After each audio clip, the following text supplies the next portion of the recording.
Hello, welcome to Michael's Musings on Music, and today I'm going to start a new series called 3 Stories About Blank.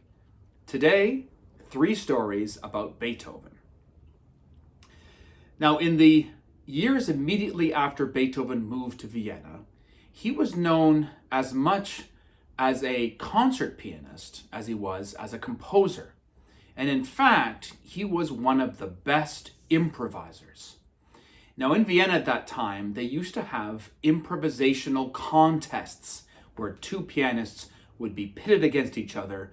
Each one would play, and then the other one would play, and they would improvise, and the winner would be declared by the audience. Now, there was a pianist by the name of Daniel Steibelt, and he was one of the best pianists in Europe at the time, and he wanted to challenge Beethoven to an improvisational contest. Well, this was a bad idea. So there they both were in the house of the nobleman that was hosting this. Steibelt, because he was the challenger, went first, and he began to improvise from a little piece of music of his that he had in front of him. So that was his starting point. So he began to improvise. It was going very well. He finished, the audience applauded, and everybody looked to Beethoven to see what he would do. So Beethoven, who was cranky at the best of times and probably was put out that he had to do this in the first place to show how good he is, he got up and he sat down at the piano, and Steibelt's music was still there. So he, in the view of everybody, took the music and turned it upside down and put it back, and with the new version played the first 4 notes of Steibelt's upside down music. And once he started that, then he began to improvise and strung these melodies together, became more and more complex, and it became very obvious very quickly that he was much better improviser than Steibelt. And he was even, during his improvisation, kind of making fun of how Steibelt plays. So this ends, the audience goes crazy. Steibelt realizes not only that he's been completely outplayed, but that he's actually been humiliated. So he gets up and leaves the room and says that he'll never come back to Vienna as long as Beethoven lives there. Well, Beethoven never did leave Vienna, and Steibelt was as good as his word. He never returned. Here's story number 2. Now, in later years, Beethoven became less and less concerned with his outward appearance.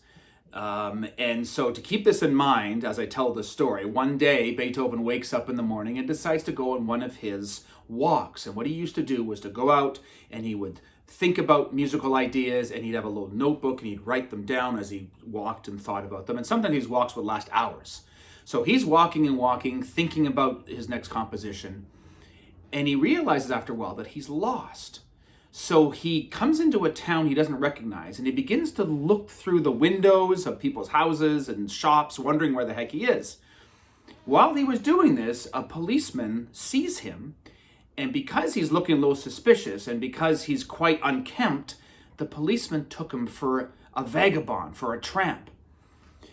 Now Beethoven, when the policeman came up, said, "No, wait, I'm Beethoven." And at the time he was already quite a famous composer. And the policeman said, "Oh, sure you are," and he locks him up.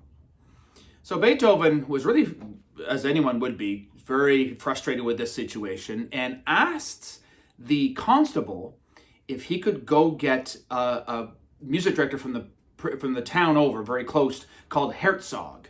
And this Herzog would absolutely be able to identify Beethoven if he saw him. So reluctantly, the police officer, in the middle of the night, contacts this conductor. He comes in, realizes that it's Beethoven in jail, and says, "My goodness, this is Beethoven." Now, as you can imagine, everybody in the town was completely embarrassed. The mayor himself released Beethoven immediately, of course, and gave him a wonderful stagecoach to go home in. My third story happens just after the premiere of his 9th Symphony. Now, by the time the 9th Symphony of Beethoven was premiered, Beethoven was completely deaf, but he insisted on conducting the performance, which, as you can imagine, being totally deaf, he was not particularly helpful. So he was conducting, the orchestra tried to play, but By the end of the performance, the premiere of Beethoven Ninth, the audience went crazy. They were so appreciative of this genius and the work that he produced, this fantastic Ninth Symphony. They were cheering, they were crying. There was just cacophony. But Beethoven couldn't hear anything. And he, of course, was facing the orchestra. His back was to the audience. So the audience is going nuts. He can't hear anything, and he's just standing there looking down at his score. And it took the contralto soloist to come up to the maestro and take him by the elbow, and she turned him around so he could see, at least, his adoring audience paying homage to Beethoven and his Ninth Symphony. It really is, you could just imagine being there, one of the most touching stories in classical music history. Next week, we will tell 3 stories about Mozart.